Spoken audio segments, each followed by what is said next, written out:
ball knocked loose. White dive on it. This is twice now the Celtics have been first to the floor. They try to save with Horford. Unbelievable. Boston first to the floor.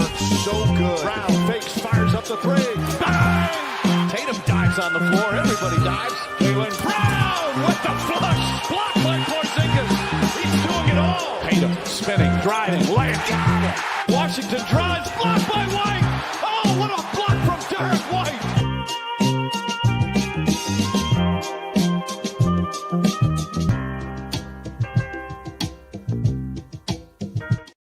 Welcome back. This is First to the Floor. Ben Vallis here along with Jake Eisenberg. Thank you for joining us. Hope you're doing well. And Jake, a classic off-season pod ahead of us. Lots of little nuggets to get into. How you doing, Jake? How are you faring in this content desert where we find ourselves in?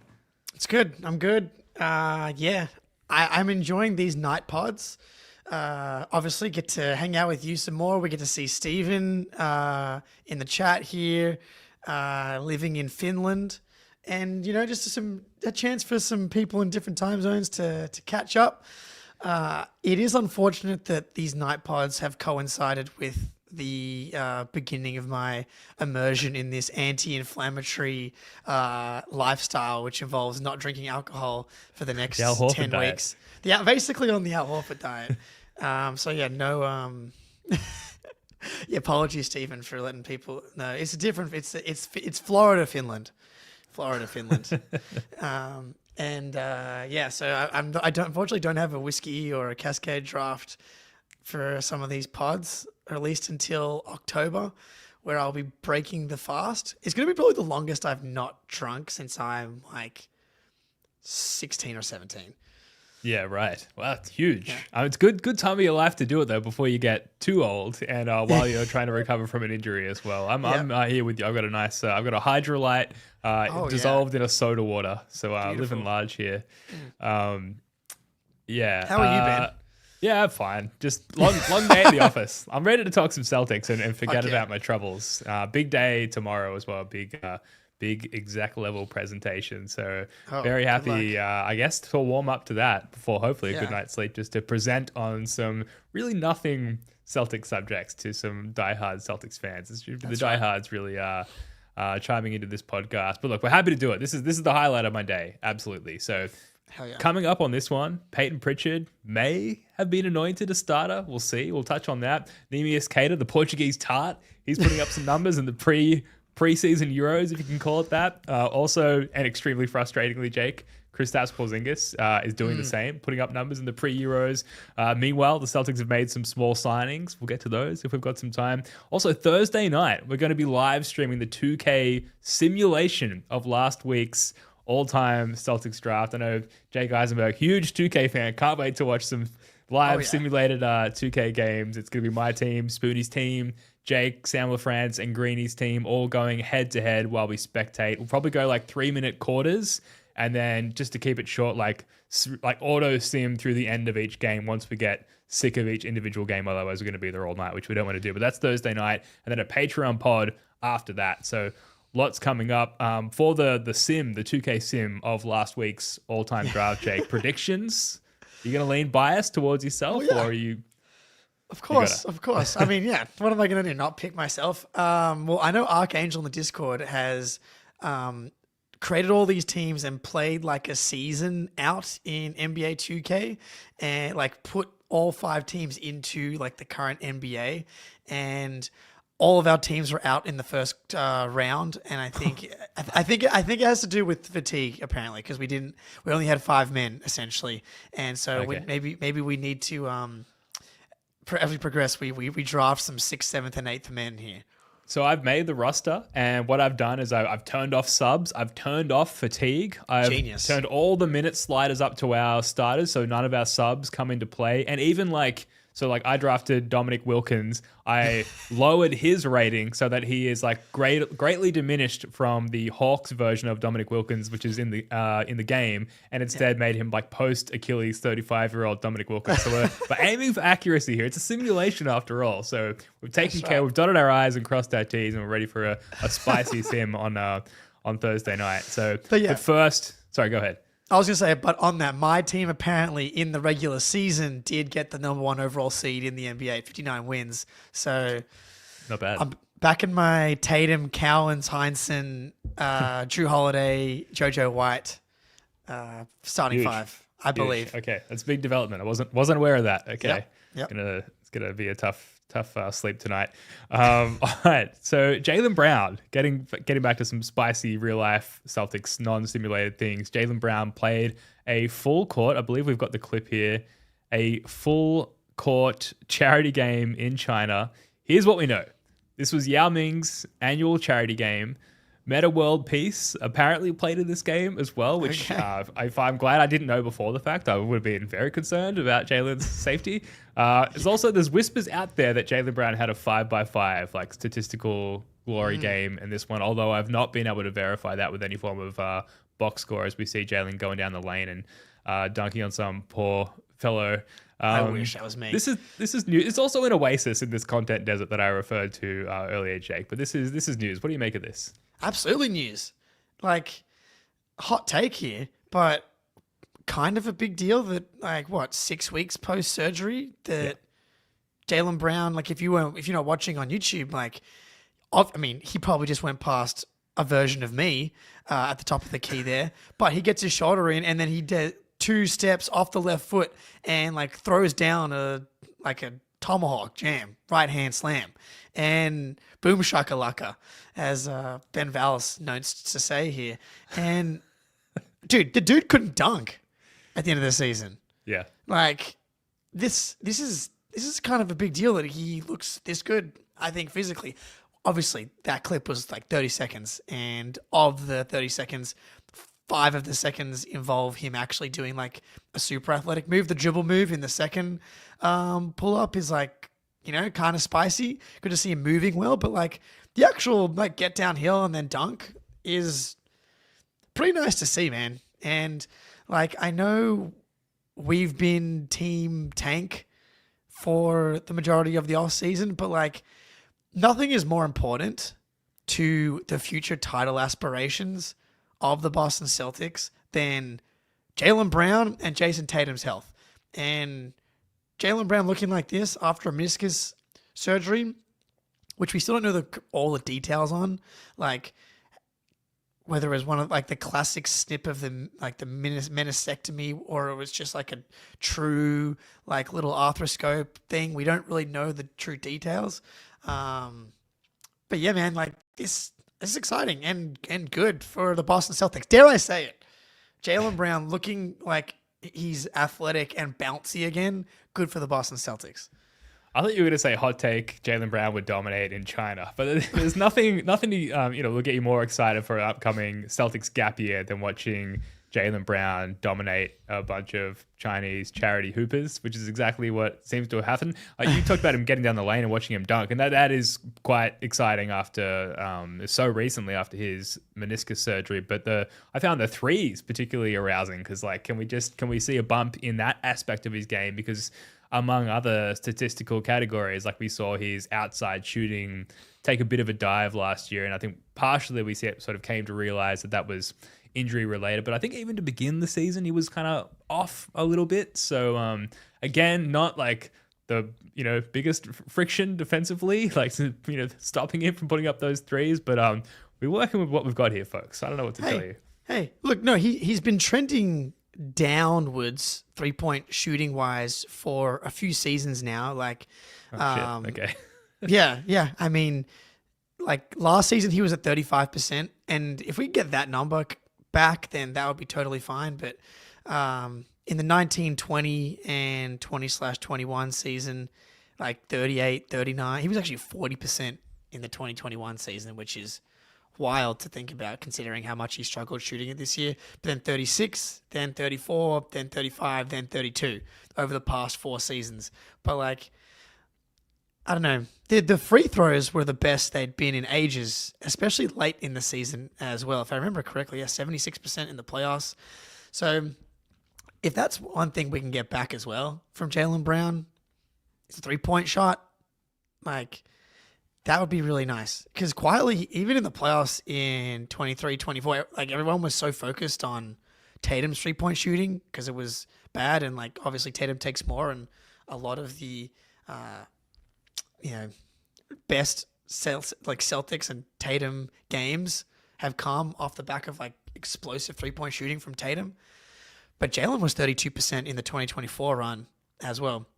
But yeah, that is probably true from Steven in the chat as well. Like, if you don't have lift and explosion in your knees, then that's probably going to impact your jump shot.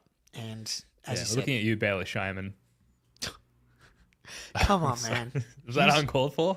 No. I'm still so shocked by the lack of hang time from our guy Baylor. There's more hang time in your clip that you posted in the Discord today. Hey, Rivens. I'm talking to you, Rivens, and my dad, my number 1 and 2 haters who don't believe that I was ever able to touch the rim. If you're in the Discord, I posted a video of myself because I'm first week back running and jumping since the surgery, getting up, hitting the backboard. If a 32-year-old coming off double ankle surgery can touch the backboard, tell me a 19-year-old Jake can't fucking touch the rim. Come on. Yeah, you do the math. If you're into like post-surgery glimpses of athleticism, then you've enjoyed like the last few minutes of the pod, I'm sure. But also check out the Discord because Jake be leaping off the concrete there, the Tasmanian concrete. Mere weeks after double ankle surgery. So that's right. You'll love to see it. The Al Horford diet already paying dividends. We've got a few more things to get to. Shorter pod tonight, though. So, Jake, if you've got the ad read there, I think before we proceed, we should hear a quick word from our friends over at PrizePicks. Yes, we should. PrizePicks time, baby. Patriots. Man, the season is a little further away than it feels like, even though there's only one preseason game left. But again, guess who got in the end zone? Travion Henderson. So we're waiting. We're waiting for our chance to finally place a PrizePicks deposit on our boy Travion Henderson. But until then, maybe we'll go back to the well with Paige Beckers here. And tomorrow, again, 18.5. We're going more on Paige all the way with Paige Beckers. Download the app today. Use code CLNS to get $50 instantly after you play your first $5 lineup. Download the app today. Use code CLNS to get $50 instantly after you play your first $5 lineup. PrizePicks, run your game. Shout out PrizePicks. Shout out the CLNS Media Network for presenting the First to the Floor YouTube show, audio podcast. If you're watching here on YouTube, please subscribe to the audio podcast. Please leave us a 5-star rating and review on Apple Podcasts. Leave us a comment on Spotify. Engage with the content. Definitely helps us with the algorithm. And PrizePicks, great way to supplement your sports viewing experience. Speaking of sports viewing, the EuroLeague, we're almost there. Transition. That's elite. You like my transition game, Jake? Electric. We're so honestly like the Euros are like about to start in I think like 8 days, and then that'll help us like transition to mid-September, and then we're looking at like training camp and then preseason, and like we can start to piece together the remaining time we've got to get out of the drought. But the meniscus today, we've got the clip. Let me make sure the volume is turned down here. 12 points on 5 of 7 field goal shooting, 7 rebounds, a block, a plus 18 in just 15.5 minutes against big, strong, powerful Sweden, Jake. The big Swedes who are known to put you in the basket with their size and masculinity. Huge here for Neemias Queta. He's been cooking for Portugal, man. And if you've been following along with Bobby Manning, who like went to Portugal and has been tapped in with Queta's journey with the national team and like coming off surgery, which he had in offseason. Again, more post-surgery success stories here. Queta coming off a knee arthroscope. I guess the difference between me and Queta. He definitely had his surgery well after me. He had back surgery too, right? Was it back surgery? I thought it was knee surgery. I thought it was his back. Yeah. Either way, he's looking spry. Invasive surgery. And he's had a few good games for Portugal here. I know he had 17-9 against Spain, which we kind of briefly touched on, who upon talking about it, and us joking about how they're not a powerhouse anymore, they're still ranked number 5 in the world. Mm-hmm. So like, and I'm currently writing for Celtics blog an article about what a season will look like that involves the Celtics being a top 5 or 6 seed. And one of the scenarios is Neemias Queta just being good and developing in a way that maybe some people don't see coming, like the people on this podcast. But, you never know.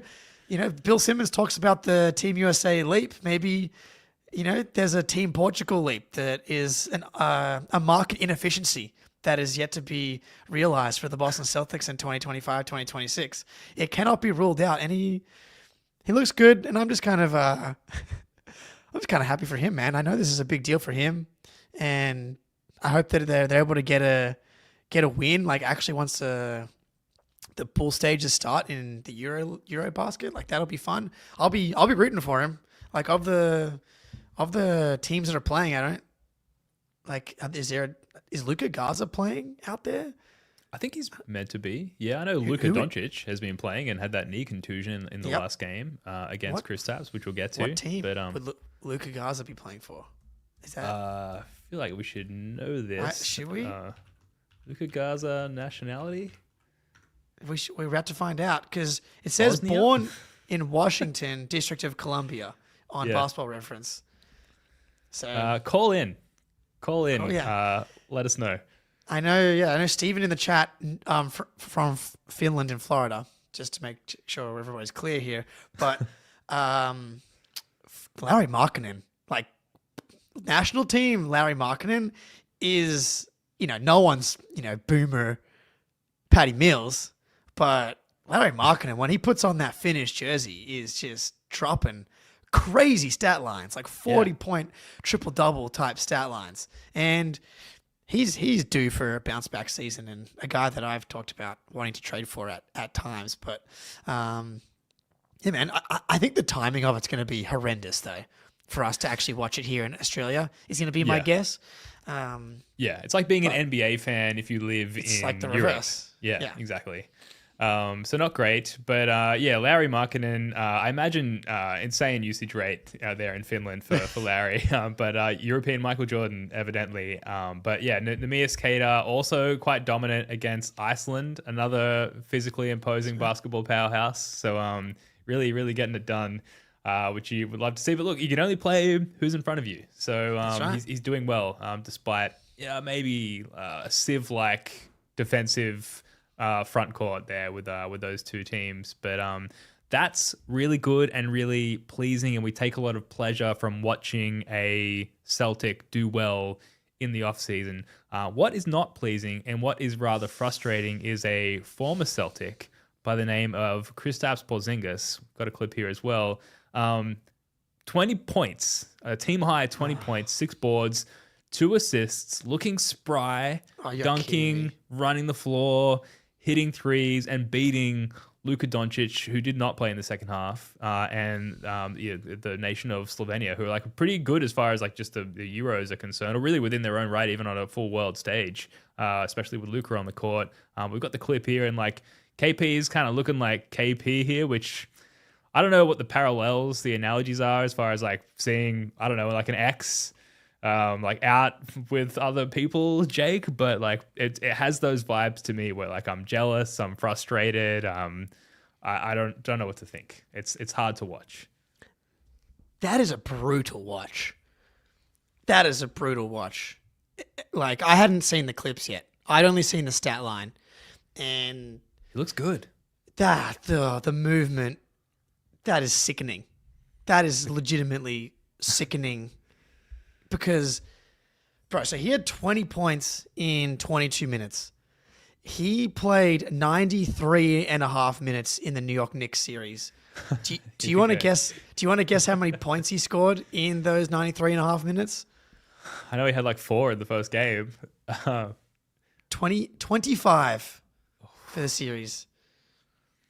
But yeah, in a series ahead. where he was meant to be the X factor, right? Like, we saw healthy KP be the X factor in multiple Knicks matchups since he began his Celtics tenure. Like, and this year we all said it. These playoffs, we're not going to be able to ride the coattails of Al Horford again. We're going to need Kristaps Porzingis, and we had the sense that he was healthy. He had that illness to end the year, but he was physically healthy as far as any sort of respiratory style illnesses. Physically in his body, he was healthy. He'd come back. We ramped him up throughout the season. He looked good physically, and he had some really solid performances in sort of the mid to late bracket of the season.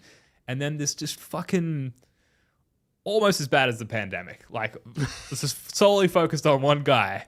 Just one guy, single person pandemic, just completely fucked him up and completely fucked up our season. And then all the things that as the fallout of that, the second round exit, the Tatum injury. Like, if KP was just KP, like we just watched him be for Latvia only days ago, then things could be so different right now for us and the Celtics. So all of that sort of boils into the frustration that I feel when I watch this, Jake. It's tough to see. Yeah, and like Steven's comment here, like we should be happy for KP. Man got really sick and suffered some real shit. Good for him that he's better now. Hopefully it sticks. And like I agree that for a Kristaps Porzingis, the human, the person, I want him to be happy and healthy. Oh yeah, of course. Yeah, kind of goes without saying. Like why? Yes, of course. Why it's sickening is because of what you just said, man. Like the butterfly effect of that illness it haunts your dreams. Like, even going back to the Magic series, like, Tatum did crazy heavy lifting in that series. Like, monster numbers, like, attacking in isolation over and over and over again, defending multiple positions. Like, he just put a ton of miles on his body in that series, despite it being a 5-gamer and really not being that close. It was because of Tatum carrying such a load and Jaylen putting the team on his back in game 2. But like, you look at that series, the illness had not kind of been pointed to as the main problem yet, but he couldn't score over Gary Harris yet in that series. He couldn't score over anybody. And so like, if you barely get off the bench. Yeah.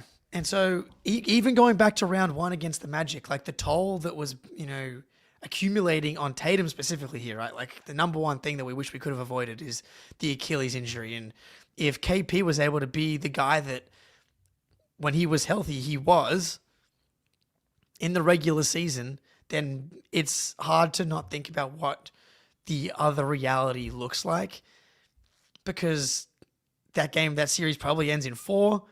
The games are probably not as brutal if he's able to give you those 20 points per game. And obviously the Knicks series, right? Like he just tanked the overall, and Joe's to blame. We've covered it a million times. We'll probably cover it for the rest of our lives. But like the fact that he was just an anchor on both ends of the court was so brutal.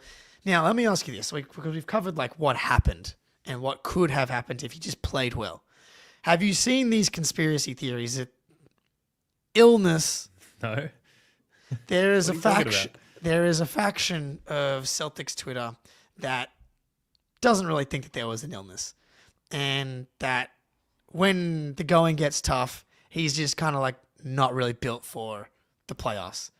And you look at 2024, outside of game 1 of the finals, he struggled with physicality against the Heat, struggled with physicality against the Magic, and was it a mental thing? Who knows? I find it hard to believe that he would be lying about it, but I'm just letting people know there is a conspiracy faction out there that don't really believe there's an illness, because all of a sudden he's playing against... Who the fuck was he even playing against just now, by the way? I didn't even notice. Slovenia. Oh, Slovenia. Talk about... they're good because... Careful. They're good because Luka is good. But like defensively, they're made up of Lucas. Sure. So that's fair. Yeah. I mean, as far as like especially like comparing them to the NBA defense, playoff defense. Yeah, exactly. Interesting. It's kind of natural, I think, to like scrape for explanations of strange things via conspiracy theories. We've seen that with unexpected events throughout history. So I get it from that sense. Like, we're just looking for explanations. But Occam's Razor, Occam's razor Yes. on this pod. Occam's razor, like the simplest explanation is often the most likely one, and like he probably just copped a mean fucking illness, and like he certainly looked like that's what happened. And on the court, off the court, he was pretty consistently like looking like shit. So I think it's probably fair to say, on a much smaller scale, not to get into like known conspiracy theories, but usually the easy argument out of any of them is like just to orchestrate any of those conspiracy theories on such a high level where so many people across so many departments, across, on a global scale would have to all come together to orchestrate that for the conspiracy theory to be true. Similarly, Kristaps Porzingis and all of the sort of front-facing, public-facing people within the Celtics to all play ball there to orchestrate that just does not make sense. So the dude was clearly sick. He's had some time off. He spent a lot of time in the sun. The pressure is off him. The expectations on Latvia are not all that great. Like, I think he's just like bearing the benefits and the fruit of his current situation compared to what it was in April, May. I think that's pretty easy to comprehend. Yeah. Yeah, I think you can just watch him run up and down the court, and as simple as that. It's honestly like crazy. It's so stark just watching him move, and like so. Yeah, I don't believe the conspiracy theories. I'm just letting people know that it's funny that they're out there. Yeah, you might run into someone that believes this. Just watch him run up and down the court. And it's that simple, and sadly it's just as straightforward as the Celtics got fucked by this mystery illness, and it's painful because they did such a good job managing his health. And if you were to tell me before the playoffs started that all of Kristaps's limbs, all of his soft tissues, all of his hard tissues were intact, I'd be like, wow, we're going back to back. Alas, I was not prepared for the post-viral syndrome that he contracted. Very sad. Even all the prayers to the basketball gods, like I could have itemized all the things I would pray would be healthy for KP going into the playoffs, and I wouldn't have even thought about respiratory illness. I wouldn't have even thought that to have been a possibility. But like, of course, like getting back to Steven's comment, like it's great that he, on a personal level, is recovered and is hooping again, but it does not make it any less painful given what we experienced in the last 6 months or so as Celtics fans. But look, we've got, I won't say a lot more to get to. We've got more to get to, but first we need to take a break to hear a word from our friends over at Game Time. The First of the Floor crew are going to be heading over to Las Vegas for Summer League 2026, and we're absolutely going to be buying all of our tickets through Game Time, which genuinely is a fantastic platform that if you're not using, do yourself a favor, get on board. Game Time makes getting tickets to all types of events even faster and easier, and prices on the Game Time app actually go down the closer you get to tip-off. With killer last-minute deals, all-in prices, views from your seat, and their lowest price guarantee, Game Time takes the guesswork out of buying tickets. Last time we were in Las Vegas, we were outside the Thomas & Mack Center before the games, sniping last-minute deals using the Game Time app. It was very effective. They offer last-minute tickets, flash deals, zone deals, and event cancellation protection, which, if you've ever been to Vegas and you've had yourself some fun, you may find yourself in a position where you do need that event cancellation protection, which you can get with Game Time. Save up to 60% off buying last minute for sports, concerts, comedy, theater, and more, and take the guesswork out of buying NBA tickets with Game Time. Download the Game Time app today, create an account, and use code CLNS for $20 off your first purchase. Terms apply. Again, create an account and redeem code CLNS for $20 off your first purchase. Download Game Time today. Last minute tickets, lowest price guaranteed. Shout out Game Time. Any thoughts on? I was going to say any thoughts on Game Time before we proceed to Payton Pritchard. But you've used Game Time. You're aware of the good position it puts punters in. Absolutely. There's never been a bigger ramp up than the ramp up for Summer League 2026. And you're getting it here on First of the Floor. Everybody that's listening to this show knows well in advance where you can find us in the summer of 2026, and I hope to see all of you there because you've got plenty of notice. On the Patreon as well, there's talk of X's and O's and strategic approach to a potential Celtics media game, which I guess we're technically going to scrape into as far as an eligibility standpoint, Jake? I mean, we're the only ones that knows that the media game is happening. So Yeah, that's right. At a minimum, we'll win by default by turning up. So I'm excited for that. Cannot wait. It's a logical progression from the 2K sim, which again Exactly. is happening on Thursday night. Payton Pritchard. So per Grant Athseth of FastBreakJournal.com, the Boston Celtics appear poised to elevate Payton Pritchard into the starting lineup while using Anthony Simons as a high-scoring option off the bench for the upcoming season if he remains on the roster. Now, I don't know, Jake, if you've read this article on FastBreakJournal.com. This is peak offseason. The article just says, according to sources, which could be, like a deranged uncle at a family gathering. It could be anybody. But the question really is like, why the fuck would you not start Payton Pritchard at this point? That I don't think that there's any good reason not to start him personally. We won. I feel like this podcast was sturgent. It's definitely not a word. On starting Payton Pritchard over Anthony Simons. And I'm with you, dude. Like, I don't want to see Anthony Simons soaking up extra minutes because he happens to be getting paid $27 million as opposed to Payton Pritchard making $7 million. The argument I've seen is that, well, one, people have argued that he's just the better player, so he should start. I strongly disagree. It's close, but I think Payton Pritchard has proven to be the better overall basketball player when you factor in defense, rebounding, dog, and also the fact that he's been here, he's earned it, he deserves this starting role after spending the first 5 years of his career just in a stacked guard room.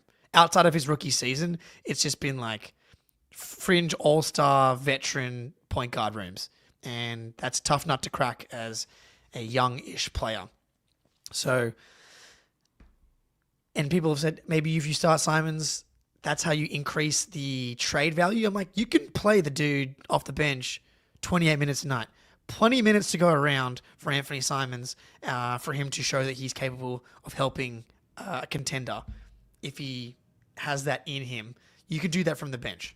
I want to see Pritchard, Derek, Jaylen starting with Sam Hauser. Actually, it's probably going to be Boucher now, if you might guess. And Nemius Cater is going to be what I think. But I'm happy for Pritchard. I want him to get the season long from Oregon, number 11, starting at point guard, Payton Pritchard. Dude, he deserves it. Yeah. The crowd will go fucking crazy as well. I know I would if I was there, which I definitely will not be flying over for this season. All respect to the 2026 Boston Celtics. But I've heard like the arguments, quote unquote, for not starting Payton Pritchard is like one of them. You kind of touched on a few. Was like Anthony Simons is like maybe an overall better player, and therefore you want to start Anthony Simons and like put your best foot forward as far as your starting lineup is concerned. I don't agree with that. I think Payton Pritchard is a better player.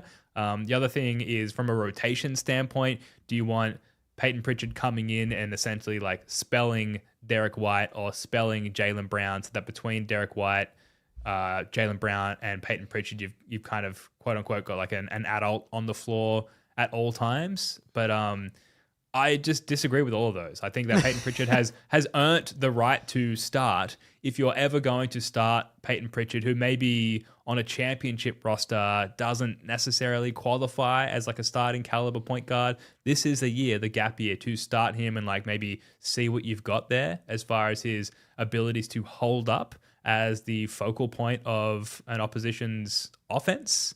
Obviously, they're going to go at Payton Pritchard, and like, can he, kind of like Sam Hauser has in the past, can he prove himself that like to himself and to us that is folly, and there's no fruit to bear from that tree from an opposition standpoint. Maybe we'll see. I just think that he's earned that spot, and there's enough sort of interesting things to potentially discover by expanding and scaling up Payton Pritchard's role, whereas Anthony Simons, we know who he is. We know he's been effective in his role, and there's plenty you can work with, as you said, Jake, as far as growing his trade value as that sixth man. And he's going to get time as a starter anyway. There's going to be injuries. Our threshold for resting guys this year, like definitely going to be lower than in previous years. If Jaylen Brown has a tickle in his throat, I would expect him to sit a game this year. So there's going to be starting opportunities for Anthony Simons anyway. So start Payton Pritchard. Yeah, I know that there are some Celtics fans that are convincing themselves that once Anthony Simons gets into Boston, then he's going to become like a good defender or like a capable defender. It's possible that he improves to some degree. I'm not going to rule that out. But like we've seen him in a legitimate starting role for multiple years now. Like as you said, we know who Simons is. He played 33 minutes a night last night, 34 last year, 35 the year before that. In 21/22, he played 29.5 minutes. That's the lowest total of those last 4 seasons, and that's still more minutes per game than Pritchard's played in any season in his career. Pritchard played 28.4 minutes last season, career high, had a career season. We don't know what Pritchard can do with a bigger role. As we said, keep scaling this dude up until the efficiency comes down. I want to find out. Because so far, the more he plays, the better he gets. And I know the minutes are weird, and looking at numbers from last season are basically useless because so many guys are out the door. But as we've covered, in over 1,000 minutes without Tatum last year, Pritchard on the court, Tatum off the court, efficiency went up for Payton Pritchard. Like that's just like not something that you would expect, right? And I'm actually, let's find out, is there a Jaylen Brunson style leap in there for Payton Pritchard? Probably not. Because what Jaylen Brunson has done is like historical outlier shit to take a leap from like good starter to straight up top 10, like perennial all NBA guy when you're 27, 28 is like, that doesn't happen. But this is the type of guy that you can make a case for, a guy that just hasn't had the opportunity yet. Like we need to find out if he can do it. And I'm a believer that there's definitely another level to go. Is there multiple levels up to that, kind of echelon that we're talking about? Probably not. But I was looking at numbers for this article that I'm writing, and there was 102 players last season that scored at least 14 points per game. When you filter out like the bigs that only shoot around the basket, like Zubats, Pirtle, and Mark Williams, Pritchard was 8th out of all those players in scoring efficiency. Wow. Like he had a straight up like outrageous scoring season. And you add in the fact that he's developed as a defender now, he's like turned himself into like a fire hydrant. And he gives you rebounding. I don't know, man. He's just, we know that he's going to like squeeze every ounce of potential out of himself. So fuck Anthony Simons starting, dude. Give it to this guy. Yeah, dude. Some of my favorite highlights to watch last year was Payton Pritchard getting downhill and then like essentially using his body to open, for lack of a better term, a skylight of space ahead of him, on top of him, to get an under the rim shot up. And he was really effective in those positions. And that was quite new last year, I thought, quite a new development for his game. So, to watch him scale that out and for that to be one of our really, honestly, like only versions of generating offense, I'm genuinely like more excited to see Payton Pritchard this year than almost any other aspect of the team. And like one of the reasons we're so excited about the Nemi stuff and why we did one of the first segments on Nemi or the second segment on Nemi is like, the short-term goal is just like, how good can you be when Jason Tatum comes back? We've talked about this so much already this offseason, and that's going to be a factor for Neemias Queta, obviously. Like, how can you be like our primary backup big once Tatum is back? And I mean, probably not, but can you strive for that so that once Tatum is back and we're retooling that roster, can you remain or prove yourself to have been so effective that will keep you around on a team-friendly deal? And that's where we're excited about the Jordan Walshes and the Josh Minots of the world, because we think they have the potential to prove themselves to be effective in a post-Tatum return Boston Celtics. And for Payton Pritchard, he's working within that framework as well, but he's also working within the framework of, we're not getting Drew Holiday back. Drew Holiday is not walking through that door.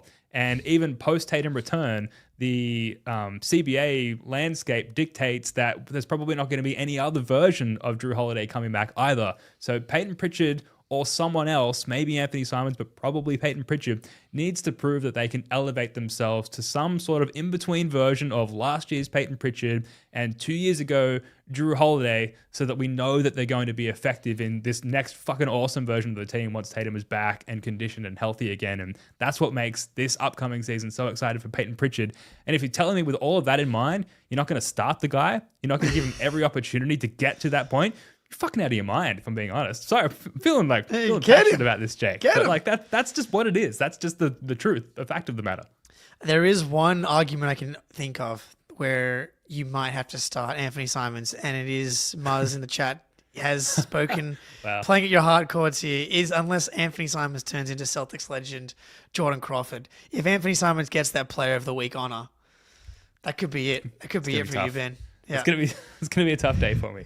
But yeah, I'm with you, dude. He is definitely the number one draft pick of one, guys I'm excited for, but two, of the guys on the roster that I think you can like make a tangible case for that takes like a really impactful step forward.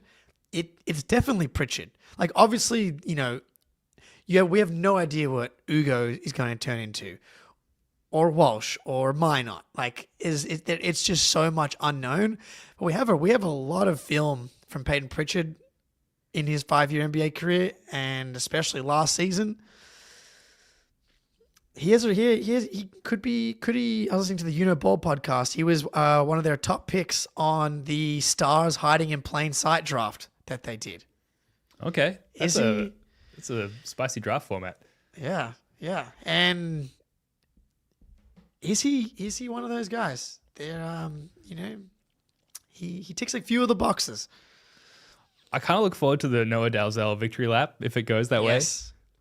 Because that was an early take and drew a lot of criticism, and you couldn't necessarily even fault that criticism at the time. But you love to see that, especially with like people in Noah's position, like sort of, she's obviously, got a massive trajectory and going to do great things in the industry, but that's the sort of thing that you can like stamp your early success on. And like now you see the pathway for that, like maybe coming to fruition this year. So another exciting cherry on the tree, which is not a saying at all. But I can't imagine it. It seems like there's a real possibility now. Payton Pritchard All-Star would feed families. Yeah. Around the world. I could move to a larger house. I could with the profits. I do think that the podcast would go platinum if Payton Pritchard goes to the All-Star game. So if it's already not platinum, I couldn't tell you. I couldn't tell you either. That's why you need to leave a comment and a 5-star review on Apple Podcasts, because that's a big thing, I'm told. We can end on these couple of points. Amari Williams, the 46th overall pick, signed a 2-way contract with the Boston Celtics. I'm excited to see this guy, like even if it's just in Maine, outside of the context of Summer League, because if you're thinking like a chain is only as strong as its weakest link, then there's some pretty weak chain links in the Summer League, and that chain is slightly fortified in the G League, I think, comparatively compared to Summer League. I think it is. It is. Just even as far as just like roster continuity, for sure. like strategic continuity, and that more exposure to like the big club, like the Boston Celtics in this case. I'm excited to see him in Maine. And then Ron Harper Jr., the report was that he and the Celtics have agreed to a deal, which I think Bobby Manning later reported that it is an Exhibit 10 deal, so like a training camp deal. But Brad Stevens never sleeps, Jake, making moves in the offseason. Remember how insane we all got about Lonnie Walker getting an Exhibit 10 last season? Yeah. Yes. That's crazy. Maybe we should have kept him around. Could have helped. Could have been effective in that Magic series, that Knicks series. Exactly. Needed him. Needed some buckets from Lonnie Walker. Congratulations to Ron Harper Jr. I think you're right that the G League is definitely a better evaluation context than Summer League. But man, I'm at the point where I have to just throw out the production. Like, Baylor Scheinman shot 40% from 3 in the G League. Great. J.D. Davidson was the MVP in the G League. I think that alone is just like, well, what am I supposed to fucking do with any of the stats that come out of that place? That's a good point. Yeah. Like, you know what I mean? So, like, they are seeing these guys and developing their skills and their professionalism and all that kind of stuff. Obviously, that's important. And, like, there's lots of, success stories that come through the G League. Derek White, Luke Cornett, Sam Hauser. Is that because of the G League? Or is that because they're fucking good and they were going to... Destined for greatness. Like, be just destined for greatness. I don't know. But I'm sure we'll see some sweet highlights from Amari Williams out of the G League this season because that's the type of player that he is. Cannot wait. All right, let's leave it there. Thank you so much for joining us. Shout out to the chat. If you want to support the show, please subscribe to the Patreon, subscribe to the YouTube channel, and a big one, as I've said, you can tell I've been told this recently because I've mentioned it 5 times now, leave a 5-star rating and review on Apple Podcasts. Apparently, the Apple Podcast ranking is a big deal when trying to get certain guests on, especially like guests who have an agent, for example, that sort of thing. Jake, anything big coming up for you this week? Yeah, I mean, I guess the Celtics blog article that I'm writing about what a exceeding expectations season could look like for the Boston Celtics. It's a fun to imagine piece. Like what if Xavier Tillman's knees are good? That'd be fun. And yeah, that'd be great for him. Be great for once us in his life. Yeah. So, it's basically I'm laying out why it's fun to have it's going to be a fun season because it's a win-win season, whether we end up being shit, we get a good pick, or we end up being better than we think. And it's because of all these fun little scenarios that end up playing out. Yeah, nice. All right, cool. Looking forward to reading that. The link to Jake's Celtics blog page with all of his written stuff as well as Spoonies, that's in the description, so you can find all of that there. Folks, we'll see you all on Thursday night. Jake, love your work. Until next time, go Celts.